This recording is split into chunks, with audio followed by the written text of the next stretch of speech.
Hey guys, today I'm going to be doing a review of Kyle vs. Leila Battle for the Cyberdomes by Stuart Wilson. This is an ebook that he sent me for review, and I guess now I will talk about it. Kyle vs. Leila follows a boy named Kyle who was in a horrific accident that paralyzed him and killed both his parents. And at the start of the book, he pretty much exists only in this ward in a hospital for children with severe disabilities and diseases. He used to be a boxer, and he used to be very athletic and into doing things, being active, and he can't anymore until a mysterious man comes with brand new technology that can help him.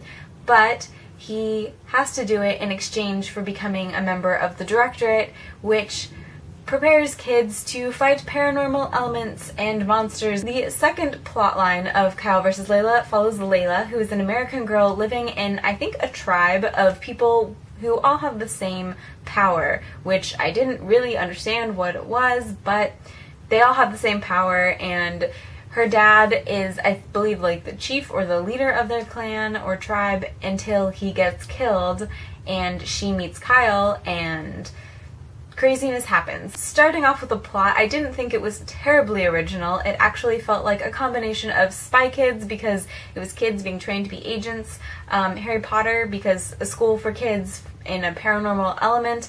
Also, the relationship between Kyle and his best friend Ollie felt very Ron and Harry-ish in some instances. Lastly, it felt a bit like the movie Sucker Punch, if any of you have seen that, because Layla's portion of the plot follows a lot of reality versus virtual reality and, you know, mental state. So basically the plot wasn't terribly original, although it was quite fun. It moved really quickly, things were always happening, and it did compel me to read because it got more and more complicated as the book continued, and that's always the sign of, I think, at least good plot development. Moving on to the writing, this is where I had an issue with the book.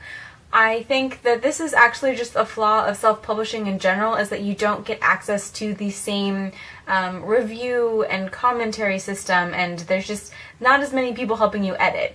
So you don't necessarily put out the best writing that you possibly can, and I think that came across in this because the writing wasn't bad. There weren't typos or grammatical errors necessarily, but it was very basic. This impression might have just been because I have a very strong educational background in classic literature, but it just felt a bit juvenile, and I definitely think it could have benefited from a couple of extra workshops or editing sessions or something like that. Part of the problem I had with the writing was just the way the characters were written.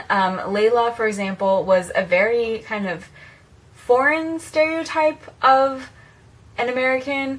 I kind of pictured her with a southern drawl because she was always kind of leaving off the end of words and slurring her words a little, I would say. She, you know, walks around with her big baseball bat, and she's always chewing a toothpick, and she's like, well, I gotta avenge my pa. Things like that. You know, it felt really, really stereotypical. Going along with that, there was also an Asian child, or an Asian boy, who spoke very broken English, and I was actually having to try really hard not to be offended by that as someone of Asian descent, because, you know, we don't actually sound like that, but I didn't think that the author was attempting to be racist at all. I think that that is just a really sad commentary on the state of stereotypes in today's society. Overall, the writing was not impressive. I was actually very disappointed in the writing because I felt that the plot had a lot of potential and it could have gone great places, but the writing just kind of failed it. I will say, however, to end on a positive note, that I really enjoyed Kyle as a main character.